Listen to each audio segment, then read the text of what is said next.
Hi, this is Nace Matthew. Hope you're doing well. This is a couple more days before we're closing out the year, and this is the last new moon of 2022. And it is an interesting new moon.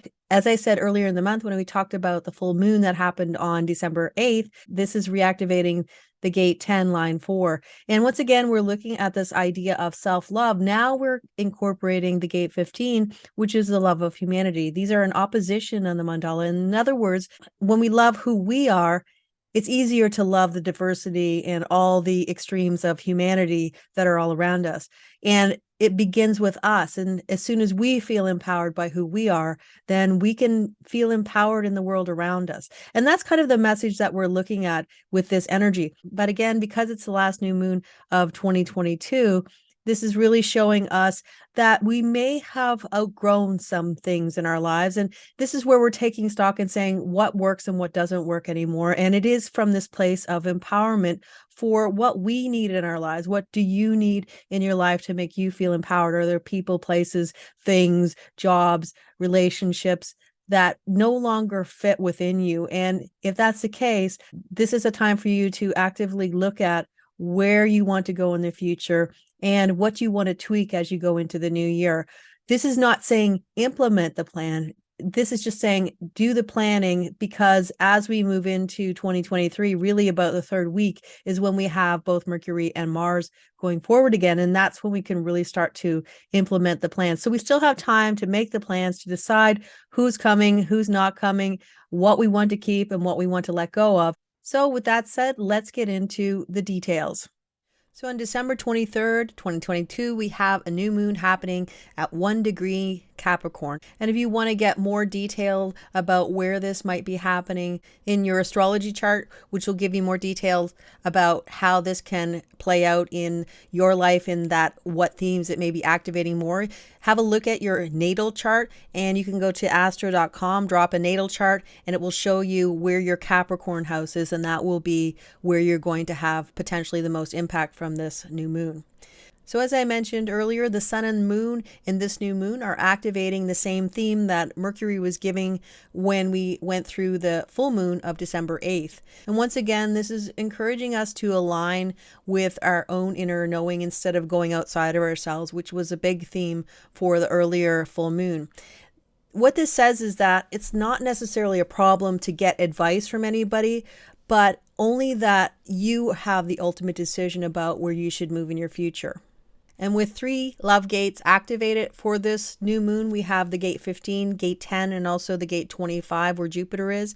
The message is that the path to peace in our world is through self-love, and that is how we find the spirit of who we are.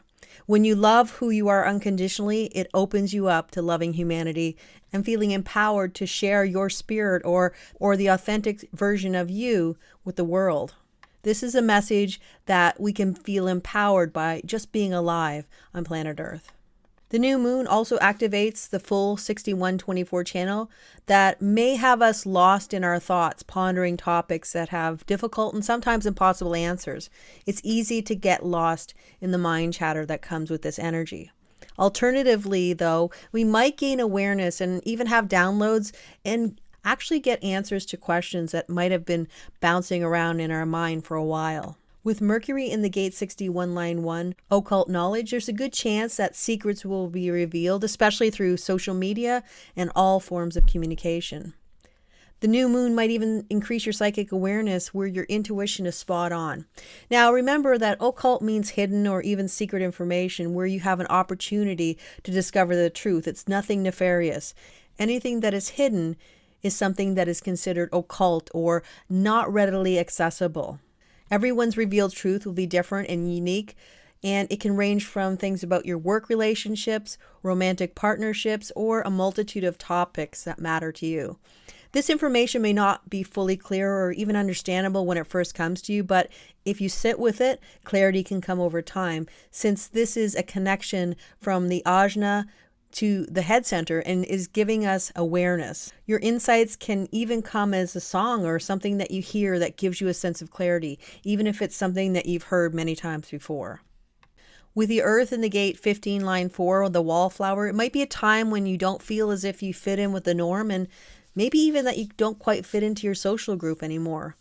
And remember that this is not negative. In fact, it's just the opposite, because when you no longer feel comfortable with certain groups, it can be an indicator that you've changed and maybe even evolved. It might even indicate that by deciding to align with your truth or to be in your own flow and to be a more authentic version of you, it means that people may leave your life, and that's okay. As soon as you decide to live your truth and be you, that's when the people who like you for you enter your world, and you can form a new social group, one that fits your style perfectly. The overall energy of this new moon, which, as I said, is the last of 2022, says that when you hold to a dream or even a path that feels right for you, eventually it will bear fruit. It doesn't mean that you don't have to tweak your plans along the way, only that if you have a vision in mind, seeing it through can be rewarding. When you connect with your inner truth and move in the direction that the universe is pointing toward, then that's when you can find the best opportunities for you. With Pluto moving into the gate 60 line 2 just a few days before the new moon, it does heighten the theme of limitation of the gate 60 within the energy of this new moon. Yet the message here is that if you see the pauses in your path and times of waiting as a normal part of your life, it can leave you more open to seeing when it's time to start moving forward again. And it's also a time to be open and aware of shifts that might be happening in your life, because the tendency might be to feel as if nothing will ever change in your world. And because of that, you might miss an opportunity because you're too lost in feelings of being trapped, even if a door is open for you.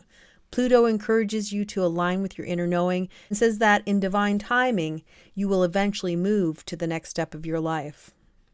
Something to keep in mind globally is that with Mars in the gate 16 line 6, it can indicate that fear-mongering propaganda can be at an all-time high, especially when it comes to people saying that they're an expert about what's going to happen in the future, even if they aren't. As much as a new moon can bring in people who say they have it all figured out, it doesn't mean they do. We have the energy for discernment, and with the gate 61 line 1, it says that the truth will always reveal itself, and that nothing is certain unless you've checked it for yourself. Well, that's it for the new moon. I hope you have a good new moon, and I'll be back again soon. Until then, take care and bye for now.